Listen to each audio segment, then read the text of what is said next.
The Lord summoned Moses and spoke to him from the tent of meeting, saying, "When any one of you brings an offering to the Lord, if his offering is a burnt offering from the herd, he shall offer a male without blemish. He shall bring it to the entrance of the tent of meeting, that he may be accepted before the Lord.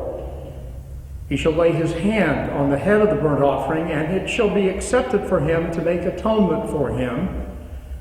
Then he shall kill the bull before the Lord, and Aaron's sons, the priests, shall bring the blood and throw the blood against the sides of the altar that is at the entrance of the tent of meeting.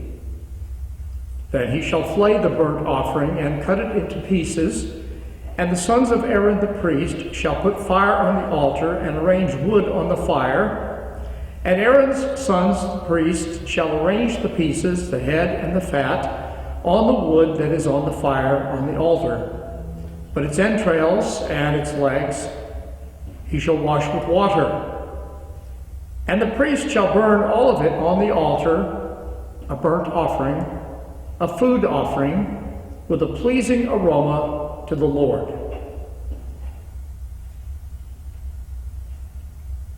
For 3 weeks in January, I studied the book of Leviticus and worked through 2 lengthy commentaries, verse by verse.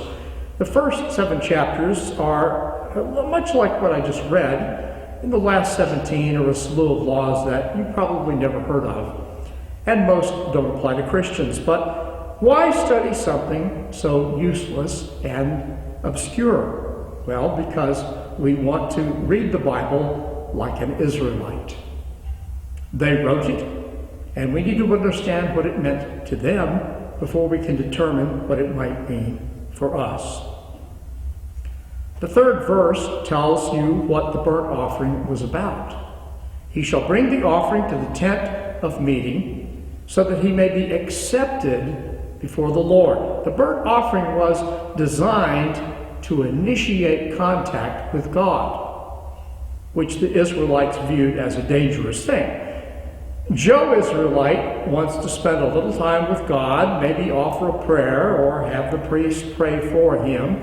So he brings a gift to the entrance of God's tent, which was the boundary of Israel's sacred space, much like the boundary God commanded Moses to set around Mount Sinai. And he brings it because he doesn't want God to kill him. At this stage, he's not looking to get his sins forgiven. He's just hoping to survive going to church. And at this point, we need to ask, why did the Israelites have to be so bloody careful about approaching God? It wasn't that God despised or hated them. It's just the opposite. God loved the Israelites. The problem was that sometimes they were unclean. Now, the biblical concept of uncleanness is difficult for us to understand. It wasn't something that soap and water could remedy or repair. In fact, it's a concept that only makes sense in relation to holiness. God, in the Hebrew idiom, is superlatively holy. Holy, holy, holy. And because of that, some very high standards had to be met by anyone who wanted to approach God in that sacred space. And it's important to understand that uncleanness had nothing to do with sin as a moral transgression. The biblical terms clean and unclean were not moral categories. In fact, most of the things that made a person unclean were things that happened quite naturally to everyone in the course of everyday life. Most are totally beyond our control. Things such as getting sick, having a baby, bodily discharges, and touching dead things. There's nothing wicked, immoral, or wrong about any of those things. But if any of them happen to you at any particular time, the Old Testament law declared you unclean. And you had to keep your distance from sacred space, you couldn't go to church until your uncleanness was cared for. For example, when a woman gives birth and delivers a male child, she shall be unclean for 7 days, as in the days of her menstruation. She shall stay at home in her condition for 33 days. She shall not touch any consecrated thing, any holy thing, nor enter the sanctuary until the days of her purification are completed. Then, when the days of her purification are completed, she shall bring to the priest at the doorway of the tent of meeting a 1-year-old lamb as a burnt offering. That's to initiate contact with God safely, and a young pigeon or turtle dove as a sin offering, which Michael Heiser says is better translated as a purification offering. Sin offering is misleading.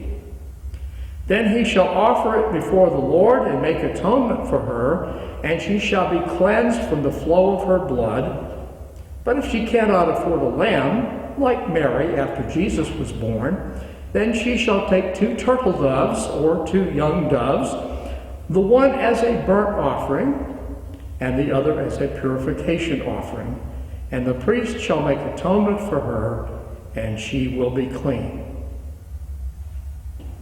Now, why would the flow of her blood render a woman unclean? Bear in mind, it's not science, it's not even hygiene, it's theology. Birth is messy. There are discharges. There is blood. And in the Bible, blood is sacred. For the life of every living creature is in the blood, Leviticus 17 and 11. So we think Israelite reasoning went something like this. To the ancients, blood and semen represented the life force. Their loss was viewed as a symbolic decline towards death. And because Israel's God identified as a life-giving God, anything that was thought to reduce or diminish the life force, whether bleeding, sickness, or contact with a corpse, was believed to render that person in some sense less than God or less holy. But in order to enter sacred space and approach God's holiness, whether in the tabernacle, the temple, or on Mount Sinai, one had to be in as godlike a condition as humanly possible, as holy as humanly possible, as holiness was defined by the Holiness Code in Leviticus and elsewhere in the Old Testament. A couple of weeks ago, I pointed out in Exodus 19:15 that for 3 days, the Israelites were forbidden to have sex while they were preparing to meet with God at Mount Sinai. God's exact words were, "Do not go near a woman." And at the time, I promised to explain, so here we go. In the mythical stories of many ancient cultures, the pagan gods had partners with whom they made whoopee and by whom they bore children. Israel's God, however, did not have a consort, did not have a wife, and did not have sex. Being eternal, God doesn't need to reproduce.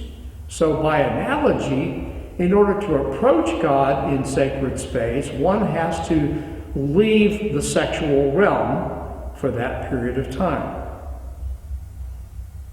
Thus far, I haven't talked about sin and the ways in which sin differs from ritual uncleanness and impurity. Sin, simply defined, is disobedience of God's command. It's what got Adam and Eve deported from sacred space in Eden, and once they were deported, they could not go back and eat from the tree of life. Death became their destiny and ours as well. The Old Testament recognized 2 kinds of uncleanness or impurity. There's ritual or cultic impurity, which prohibited an Israelite from entering sacred space until the impurity was cared for. And there's moral impurity, which is ordinarily referred to in the Bible as sin. Now, as I said before, the ritual impurity is pretty much unavoidable, and it was not considered sinful, although if an unclean person failed to recognize their impurity and went ahead and entered sacred space while in an unclean condition, the sacred space itself became defiled, and it also had to be cleansed by a ritual. Sin, on the other hand, is volitional. One chooses to commit sin, and sin, or moral impurity, defiles not only the sinner, but also sacred space, and this is very important, also defiles the land itself, such that if sin became sufficiently prevalent in a nation, it could result in God expelling the people from the land, which actually happened twice in Old Testament history, and again a third time in the New Testament era. So, how many of you are going to go home this afternoon and read Leviticus? As elaborate as the biblical system of purity regulations was, imagine what it must have been like to keep up with it all, while living on the road, in the wilderness, in a tent. Observant Jews today still maintain many of those regulations, but they have central heat, electricity, and running water. They maintain the traditions in spite of being some 4,000 years removed from the defining event of their faith, much as we're a couple of thousand years removed from the cross. When they were given these laws, the Israelites had just been liberated from hard labor in Egypt. And now that God was traveling with them and guiding them and providing for their every need and maintaining contact with them in sacred space, they certainly understood the value of sacred space. Because if they didn't have access to God, they would surely die. First as a nation, and secondly as individuals. So those elaborate regulations and rituals around cleanness and uncleanness were what formed the Israelite people into the nation they became. Kind of like shining my shoes on a Saturday evening before Sunday morning church.